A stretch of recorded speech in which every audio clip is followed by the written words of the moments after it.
సొరకాయ కూర అంటే ఇష్టం ఉండదా? ఒక్కసారి ఇలా చేసి చూడండి. రుచి చూసిన తర్వాత మీరే చెప్తారు చాలా బాగుంది ప్రమీల అని. మనం రెగ్యులర్గా చేసుకునే విధంగా కాకుండా కొంచెం డిఫరెంట్గా వెరైటీగా ఉంటుంది. తప్పకుండా ఒకసారి ఈ విధంగా ట్రై చేసి చూడండి. మళ్ళీ లేట్ చేయకుండా ఈ రెసిపీ ఏంటో వీడియోలోకి వెళ్ళి చూసేద్దాం. సొరకాయ కూర తయారు చేయడం కోసం ఒక అరకిలో లేతగున్న సొరకాయని తీసుకొని పైన పొట్టంతా తీసేసుకొని ఈ విధంగా చిన్న ముక్కలుగా కట్ చేసుకొని పెట్టుకున్నాను. ఈ కర్రీలోకి మసాలా పేస్ట్ అయితే తయారు చేసుకుందాము. ఒక చిన్న మిక్సీ జార్లోకి కొన్ని పచ్చి కొబ్బరి ముక్కలు అయితే వేసుకోవాలి.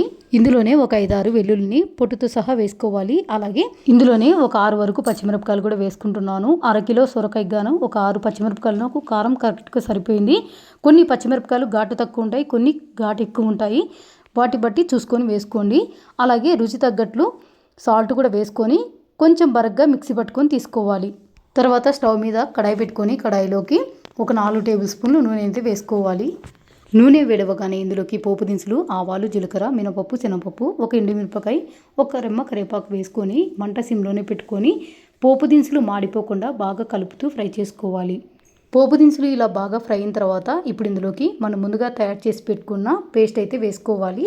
వేసుకొని మంట సిమ్లోనే పెట్టుకొని ఈ పచ్చిమిర్చి కొబ్బరి పేస్ట్ అంతా పూర్తిగా పచ్చివాసన వెళ్ళిపోయేంత వరకు కలుపుతూ ఫ్రై చేసుకోవాలి. ఇలా బాగా పచ్చివాసన వెళ్ళిపోయేంత వరకు ఫ్రై చేసుకున్న తర్వాత ఇందులోకి మనం ముందుగా కట్ చేసి పెట్టుకున్న సొరకాయ ముక్కలు కూడా వేసుకోవాలి. సొరకాయ ముక్కలన్నీ వేసుకున్న తర్వాత మంట సిమ్లోనే పెట్టుకొని ఇదంతా బాగా కలిసేలాగా కలుపుకోవాలి. ఇలా కలుపుకున్న తర్వాత ఇందులోకి ఒక 1/2 టీ స్పూన్ పసుపు కూడా వేసుకొని ఈ సొరకాయ ముక్కలకు ఈ పసుపు అంతా బాగా పట్టేటట్లు కలుపుకోవాలి.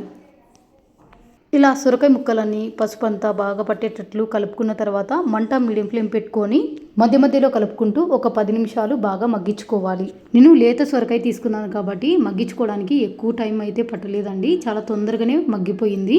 మా ఇంట్లో సొరకాయతో నేను ఎప్పుడైనా ఇలానే చేస్తానండి. ఆ రోజు మాత్రం నాకు అస్సలు ఉండదు. అంత వాళ్ళకే సరిపోతుంది. మీరు కూడా ఒక్కసారి ఈ విధంగా చేసి చూడండి.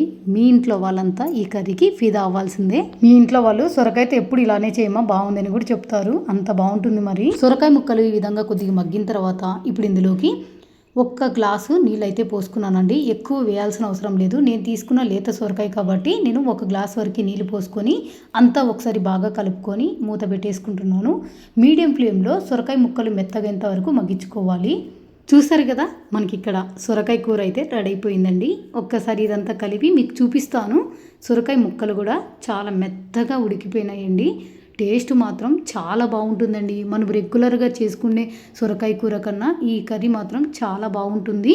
ఒక్కసారైనా ట్రై చేసి చూడండి.